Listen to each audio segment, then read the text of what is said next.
Iya. Pak Feb. Ya, jadi kalau saya pertama ringkas saja. Kalau HD menang saya tidak percaya bakal berubah. Dan MY kalau menang, nah, insya Allah. Karena memang tergantung dari figur duanya juga ya. Figur dua dan orang-orang di kelilingnya.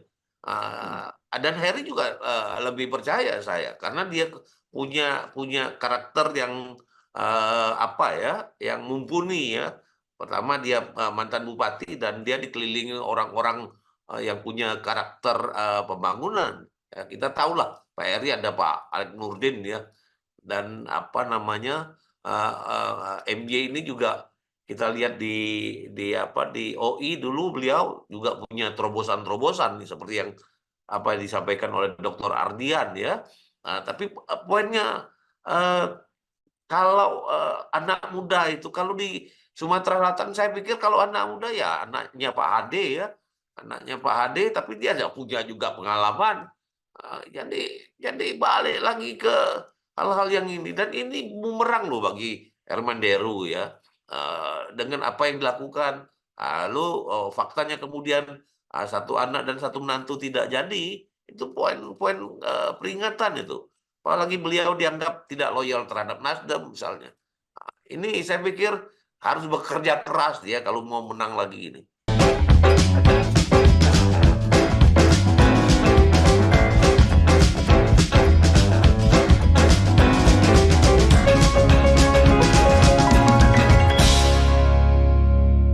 Assalamualaikum warahmatullahi wabarakatuh, teman-teman sekalian. Ini puasa hari keberapa ya? Hari ke-12 sama ke-13? Keberapa Pak Ardian? 12 tambah 12. 21. Hah? 22. 10. Ke-10 enggak dong. Dari 12 sampai 22 ini kan. Iyalah, itulah pokoknya. Pokoknya 12. ini hari puasa, hari Ramadan. Semoga kita semua sehat dan saya udah kedatangan dua tamu yang sangat keren, Profesor Febrian, Dekan FH Unsri. Pak Feb, apa kabar? Lama udah ketemu ya? Alhamdulillah Mbak Ben. Sehat. Alhamdulillah. Oke, Ardian juga kayaknya sehat ya. sehat. Alhamdulillah. Pak Ardian nih, udah lama juga nggak saya undang ke tamu Weni. Sekarang saya undang lagi, saya pertemukan dengan Pak Febrian. Nah, kita mau bahas soal Pilkada Sumatera Selatan, khususnya Pilgub yang seru. Nah, Pilkada tahun ini kan Bapak-bapak sekalian seru ya. Beda nuansanya, beda aromanya, beda segala macamnya deh dibanding yang dulu-dulu. Saya selama di Palembang dari tahun 88 berarti udah ikut Pilkada langsung berapa kali ya? Nah, tahun ini incumbent-nya itu kan Pak Herman Deru dan Pak Mordiaya gitu ya. Tapi Ya. kemudian sehari sebelum puasa Pak Mawardiahya ini bikin kejutan nih, ya. Bikin kejutan dengan mendeklarasikan dirinya bersama Pak Harnojoyo maju sebagai orang nomor satu. Nah, banyak orang yang terkejut. Kemudian banyak juga yang bilang bahwa Pak Mawardiahya meninggalkan Pak Herman Deru. Pak Herman Deru meninggalkan Pak Mawardiahya. Nggak tahu mana yang benar. Yang pasti saya udah dapat jawaban dari Pak Mawardi Yahya karena saya sudah berkesempatan untuk wawancara beliau langsung. Dengan Pak Herman Deru saya sudah mengajukan wawancara juga, tapi belum ada jawaban kapan akan dikasih waktu gitu ya. Nah, respon masyarakat sendiri di Palembang khususnya sebagai tempat pemilih terbanyak itu juga lumayan luar biasa, terukurnya tuh dari sosmed gitu ya, dari sosmed. Nah, saya sekarang mau tanya nih pendapatnya bapak-bapak nih ya. Pak Profesor, Pak Doktor, Pak Ardian juga udah profesor nih, cuma belum resmi aja kan. Pak Feb dulu. Pak Feb, Hmm. sebenarnya terkejut nggak Pak Feb dengan deklarasinya Pak Mawardiyah ya? Enggak tuh. Saya udah Enggak ya? meramalnya tuh. Saya Kapan? dalam Anda beberapa meramalnya kapan? kesempatan, Mm-mm. di media massa saya sebutkan, Pak Mm-mm. Mawardi itu tergantung dari Pilpres. Hasil Enggak. Pilpres itu menentukan dia maju atau tidak. Dan itu kan terbukti. Karena Prabowo lalu unggul dengan Gerindra dan notabene Pak Mawardi ada di DPP. Nah, apalagi dia sebagai wakil gubernur. Langkah politik yang diambil beliau itu saya pikir relevan ya, sangat aktual. Jadi memang politik ya bergerak dinamis lah. Nah, saya mempercayai itu dan dalam beberapa kesempatan saya katakan ini Pak Mardi ini akan maju. Cuman memang siapa orangnya sebenarnya sudah ada bayangan. Dalam beberapa bulan sebelum ada PJ itu, saya bertemu Pak Harno dan Pak Harno menyampaikan beliau ada ancang ke sana dan ada pertemuan. Nah, itu yang tidak terbaca oleh orang. Jadi Pak Harno sendiri siap itu untuk maju, tetapi memang persis maju itu sebagai wakil apakah terhadap HD atau Mawardi, itu kan gitu. Nah, dalam konteks ini ternyata faktanya adalah Mawardi karena konsekuensi dari hasil Pilpres. Oke, saya ke Pak Ardian nih. Pak Ardian, Ya, tepat nggak Pak Mawardi itu menggandeng Pak Harno? ya Jitu kalau nggak? Itu saya, langkah jitu nggak? ah. Nah itu kalau angka jitu mungkin perlu apa namanya, perlu diuji coba dulu ya, karena masalahnya Diuji coba begini. dengan maju. Iya dengan maju, karena tergantung dari pesaingnya juga gitu mas. Kalau pesaingnya itu agresif, ya itu menjadi 50-50 ya. Jadi kalau kita lihat memang yang saya lihat sisi Pak Mawardi itu dia negarawannya kelihatan ya. Bahwa dia tenang aja pada waktu itu kan, dia tidak membuat kericuhan, dia membuat Pak Gubernurnya tenang gitu ya. Tapi memang sudah mulai kelihatan aba-aba tuh ketika dia masuk Gerindra. Nah, di sana kan kelihatan antara Nasdem dan Gerindra kan koalisinya berbeda nih. Nah, kayaknya ada sesuatu. Kalau paling tidak sebagai seorang kader, kalaupun dia tidak apa nama itu mencalonkan diri, dia bisa saja mendapat tekanan dari partainya. Karena kan kepentingan partai di sana. Nah, di sini barangkali apa nama itu menjadikan dia ini. Nah, tapi kalau kita lihat dia itu seperti Pak Fabian bilang tadi, itu memang sudah kelihatan gejala ini dia paling tidak mencoba ya sesuatu yang baru gitu. Nah, gitu. Nah, ini apa? Saya rasa mungkin kalau kita lihat untuk Sumatera Selatan ini hal yang baik gitu ya. Jadi dinamikanya tinggi. Cuma kemarin ketika didengungkan Pak Herman Deru dan Pak Mari maju lagi, itu cuma ada satu calon yang berani menantang gitu ya. Cuma Pak Heri, yang lainnya belum berani keluar. Nah, kira-kira gitu. Jadi wah ini adem aja ini Sumsel nih ya gitu ya. Rupanya gerakan ini rupanya ya itu mendinamikakan apa namanya pemilu kada Sumsel itu saya rasa lebih bagus sehingga nanti apa putra-putra Indonesia, putra-putri lah, nah putrinya ini belum muncul ya, yang dari Sumatera Selatan mudah-mudahan tuh berani untuk mengajukan diri menjadi calon gitu. Oke, Pak Feb. Tadi kan Pak Febrian bilang bahwa dengan deklarasinya Pak MY dan Harnojoyo itu membuat dinamika politiknya tuh bergerak maju. Hmm, Kemudian muncullah nih pesaing-pesaing gitu ya. ya. Jonci kelihatannya paling nafsu nih. Nah, ini saya juga nanti berkesempatan untuk wawancara Jonci. Jonci itu dia pasti mikir gitu karena punya modal politik. Untuk itu dia katanya mau memasangkan dirinya boleh dibilang atau melamar barangkali ya, melamar Pak Herman Deru. Sementara kalau sampai saat ini kan Herman Derunya tuh belum ada statement apapun gitu ya. Nah, menurut Pak Feb, estimasinya Pak Feb nih, kira-kira siapa saja kemudian yang akan menjadi pesaing? Atau idealnya nih figurnya siapa saja berpasangan dengan siapa dan sampai berapa pasang?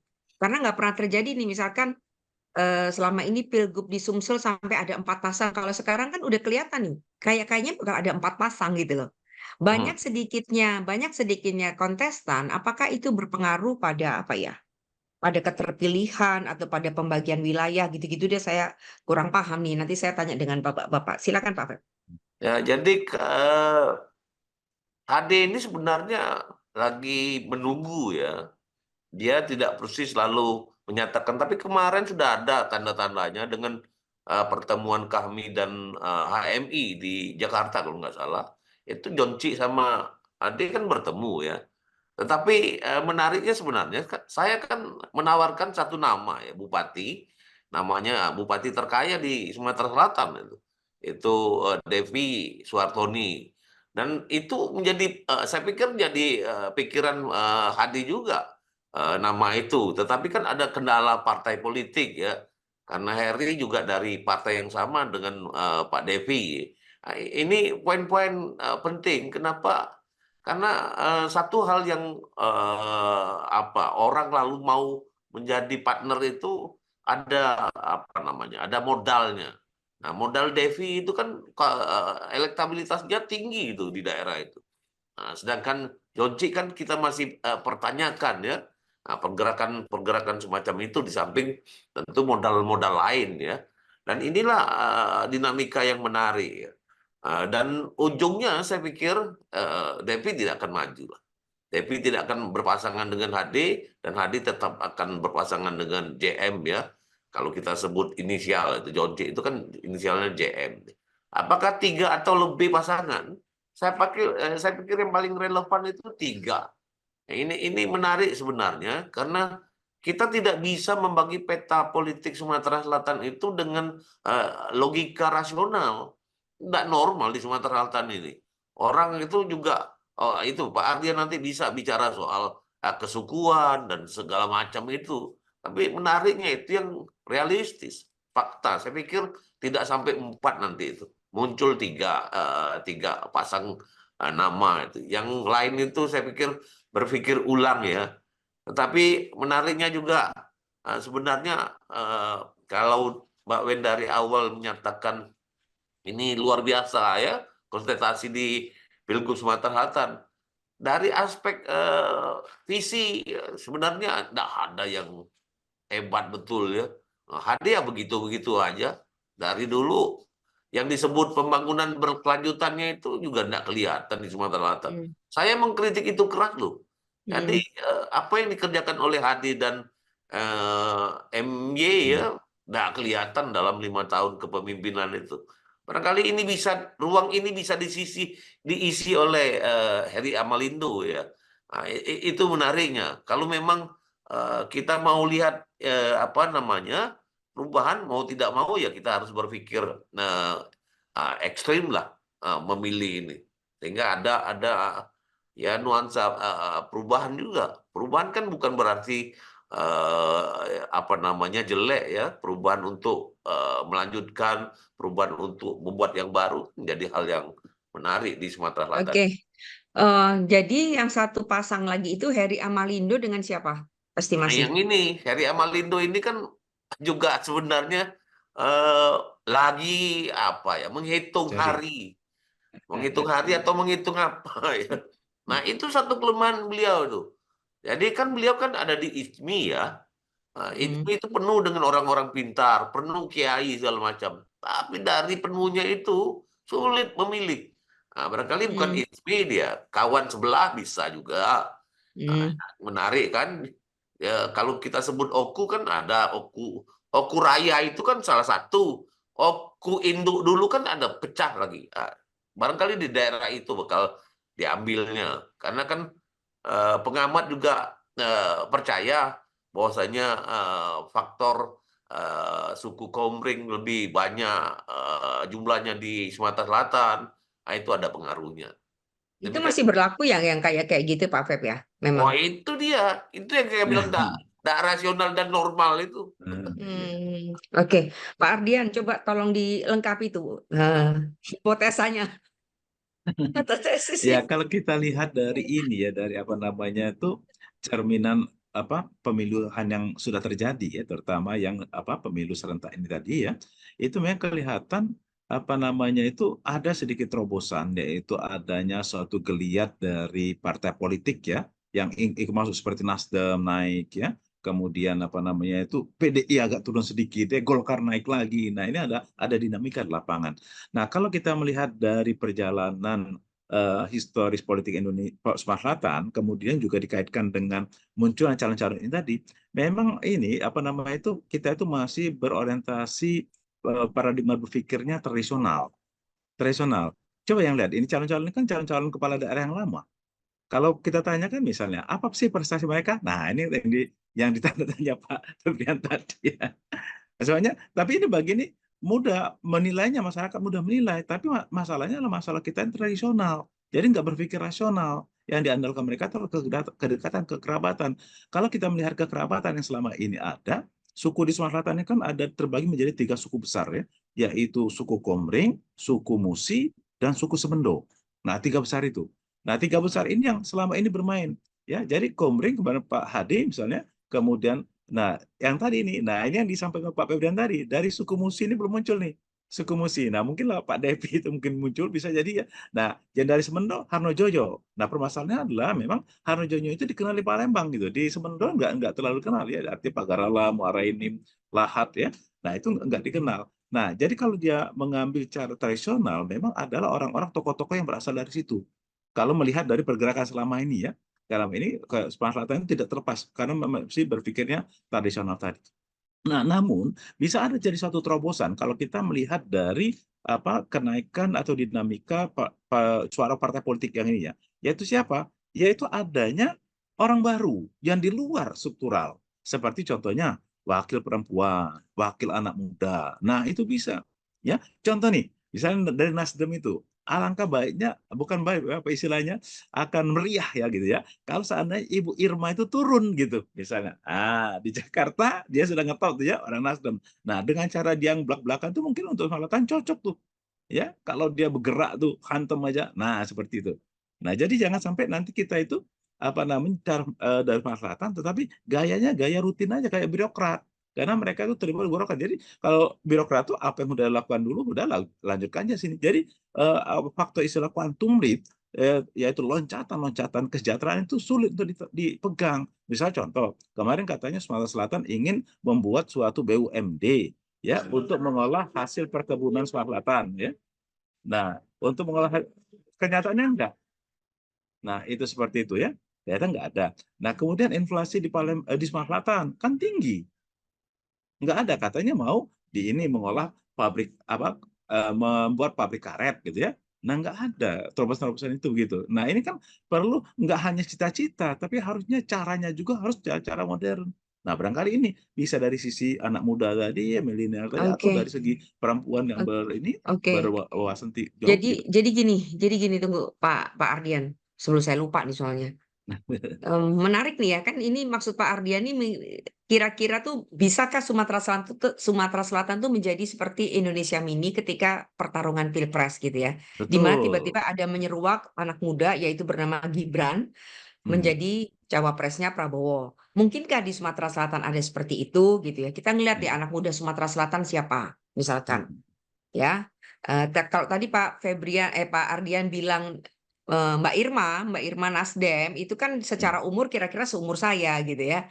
Ya. Bukan anak muda tapi dia perempuan dan ngomongnya itu memang blunt spoken gitu kan Tapi apa adanya. levelnya udah tinggi gitu. Levelnya Ya level berani. internasional tuh orang. Benar, benar, Nah, benar. Mbak seperti Irma itu. tuh oke.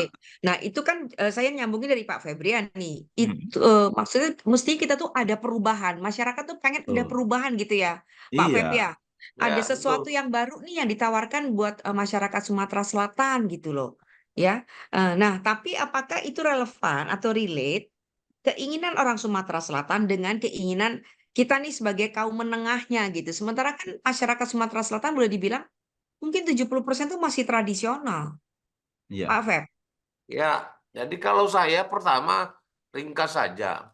Kalau HD menang saya tidak percaya bakal berubah. Dan MB kalau menang, insya Allah. Karena memang tergantung dari figur duanya juga ya. Figur dua dan orang-orang di kelilingnya. Dan Harry juga lebih percaya saya. Karena dia punya karakter yang apa ya, yang mumpuni ya.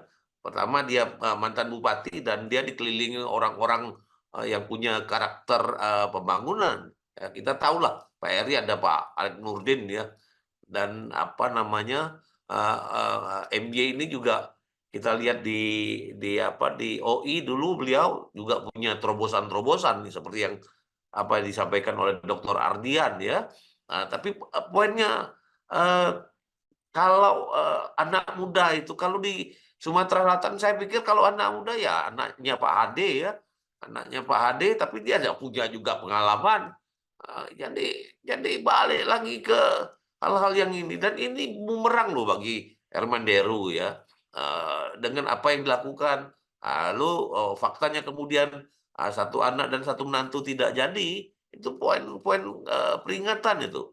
apalagi beliau dianggap tidak loyal terhadap Nasdem misalnya. Nah, ini saya pikir harus bekerja keras dia kalau mau menang lagi ini. Ini poin-poin pentingnya, Mbak Wet. Oke. Menarik ya. Mudah-mudahan ini nanti ditonton Ya, oleh para mudah-mudahan. calon, ya kan? Karena ini kan Ditonton oleh para edukasi calon. ini. Kalau Betul. saya dengan Pak Ardian, sayanya enggak ada kepentingan ya. Iya. Cuma jengkel Oke. aja. Oke. Nah, gini sekarang kita bicara soal mengapa saya kasih spill ya, mengapa Pak MJ itu mau maju dan mengapa beliau itu memilih SO gitu ya, Pak SO sebagai ketua tim pemenangan. Dasarnya itu simpel aja. Ternyata ingin punya legacy, ingin punya sesuatu yang dikenang dan legacy itu adalah TAA, masih balik ke Pelabuhan Samudra yang dari gubernur ke gubernur belum juga terrealisir. Menurut Bapak bagaimana, Pak Ardian? Ya, bagus juga. Memang seorang pemimpin itu memang harus meninggalkan jejak ya.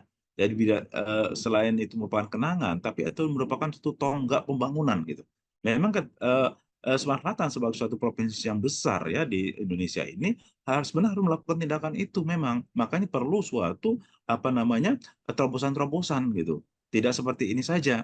Nah, oleh karena itu memang terlepas daripada tadi ya apakah anak muda dan lain sebagainya, tapi pemikirannya harus muda gitu. Pemikiran harus ada terobosan. Sebabnya bagaimanapun juga Sumatera Selatan dengan sumber daya alam yang besar ini sekarang ini namanya saya 5 terbesar di Indonesia, tetapi di dalam kesejahteraan kita jauh tertinggal gitu. Nah ini kan sebenarnya kalau kita mau jujur ini adalah salah satu kelemahan dari pemimpin kita. Jadi bagaimanapun pemimpin yang ada di Sumatera Selatan ini kenyataannya bahwa kesejahteraan kita masih tertinggal gitu. Nah inilah yang maksud saya ada loncatan gitu ya. Nah untuk membuat terobosan-terobosan tersebut harusnya dia memberikan membuat suatu terobosan yang baru gitu. Jangan begitu cara-cara yang lama, bukan cara yang lama itu salah, enggak. Mungkin sekarang itu udah lambat gitu. Ya. Oke, untuk TAA sudah berapa lama itu dilakukan ya? Hasilnya enggak sampai-sampai. Tapi apakah itu bisa mengangkat Sumatera Selatan dalam waktu 5 tahun? Saya rasa sulit. Ya sulit. Jadi harus TAA itu mungkin harus dikembangkan lagi dengan yang cake-nya aja dicabut oleh presiden gitu. Nah, di sini ini permasalahan besar. Jadi artinya pendekatan pembangunan Sumatera Selatan ini harus dirubah. Nah, dikhawatirkan kalau orang-orang lama, petahana-petahana, mantan-mantan bupati ini, apakah ada pemikiran terobosan baru gitu. Nah, kalau bisa ya di antara mereka itu misalnya berpasangan dengan orang-orang yang mempunyai pemikiran baru lah. Karena dengan hal itu ya terjadi loncatan yang baik. Nah, contohnya misalnya apa tuh terlepas dari permasalahan yang ada misalnya ya, zamannya Pak Lek misalnya ya, ada kelihatan pembangunan yang muncul gitu loh. Nah, harusnya kemudian yang pelanjutnya harus muncul lebih daripada itu. Ini malah hilang. Nah, ini kan suatu fakta gitu ya, bukan hanya sekedar populer di masyarakat. Dan ini yang tadi disampaikan oleh Prof. Febrian tadi bahwa justru pimpinan yang dianggap populer sekarang sudah tidak populer lagi di masyarakat. Ini kan ada beberapa orang dekatnya yang tidak terpilih. Nah, ini nih ini warning bahwa pada dasarnya masyarakat Malaysia itu awas sudah berubah cara berpikir. Ya, nah pendekatan tradisional dilakukan, memang kelihatan Demoardi memang kelihatan masih tradisional. Dengan adanya SO di belakang itu kan berarti yang saya sampaikan tadi, dia berusaha merangkul 3 suku bangsa tadi, Komering, ya kan, kemudian cuman yang Semendo mungkin yang lepas ini, Semendo yang ada, kemudian Musi yang lepas. Nah, mungkin jadi kalau mau lewat ya Musi ini harus ditarik yang Wak Devi dan sebagainya tadi. Nah, ini terlepas daripada itu, ini kan pendekatannya kan pendekatan yang masih tradisional betul gitu loh. Nah, kalau tradisional betul, itu adalah mengindikasi akan muncul bangunan yang rutin lagi, nggak ada terobosan. Dan situ nggak ada. Itu berusaha untuk status quo doang gitu. Coba ada Nah, sedikit yang menantang gitu loh. susah ya cari pemimpin ya ternyata ya. Susah loh. Iya kan? Susah ya. Jadi gimana nih Ya, ini kan jalan keluarnya nih Pak ini Feb kan kira-kira nih? kembali ke nostalgia ya. Nah, Hmm. TAA itu kan zamannya SO, betul. Lalu dianggap sebagai salah satu pembangunan yang fenomenal. Tapi kan TAA itu berjalan ya. Ada kendala lain, kendala teknis sehingga dia tidak bisa blow up semacam itu. Nah, boleh saja kalau itu bagian yang dianggap legasi tadi. Tapi oh kok kok maunya kita itu saya kritik saya kok kita mau lagi kembali ke zaman lama itu ya, menghidupkan. Harus mulai dari Afet, nol itu, karena KIK-nya kan Afet. dicabut oleh presiden tuh. Kok Nah, apa makanya, namanya? nah, Wilayah ini kan ekonomi. ini kan berarti kan nggak terlepas dari kepentingan politik di pusat kan, nggak akan bisa jalan kalau pusatnya nggak setuju kan gitu ya. Ya, Mengapa Iya, pembangunan kemarin itu ini? sendiri kan domainnya kan pusat ya. Iya, Nah, domain iya. pusat, tetapi kan dorongan dari pemerintah daerah itu sangat penting ya, sehingga Mm. memang ada betulnya itu menjadi legasi itu.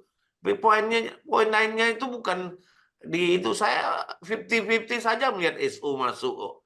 Nah, ya artinya balik lagi nih bertemu SO dengan Pak AN misalnya, kalau di Pak Heri maju ya. Tadi berkutat di kisaran itu dan tidak menarik menurut saya. Pak SO itu sudah jadi pertapa ya, jadi pembina. Nah, kalau dia maju Gimana lagi, menjadi pembina di timnya Pak itu MY? ketua pemenangan, pembina bagaimana? Kalau pembina itu udah ketua pemenangan. Oh iya ya, Tangkapan saya dia ketua pemenangan.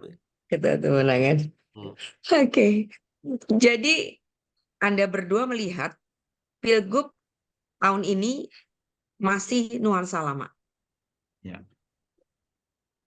Setuju? Gimana? setuju. Setuju. Anda sebagai intelektual gitu ya, prihatin atau sebodoh amat atau apa? Sangat prihatin. Ardian, Ya, kalau saya lihat ya ini pada status quo ini. Status quo aja, status sulit untuk quo. mengadakan terobosan. Iya, harus ada terobosan. Jadi terobosan tuh itu kayaknya agak sulit ini diharapkan 5 tahun akan Tunggu, kalau dengan orang-orang yang bagaimana? begini aja. Ya, bagaimana dengan mulai santer terdengar nama Agung Firman? Syah, Agung Firmansyah ya? Mantan Ketua BPK. Tidak menjual. Tidak menjual. Tidak. Nggak dikenal atau bagaimana?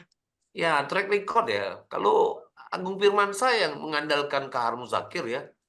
Ya, bapaknya. Ya, jadi ada wahyu di situ. Bolak-balik ya di konsep itulah ya. Jadi kalau memang dia mau menjual ya, dia harus kelihatan dari BPK dulu.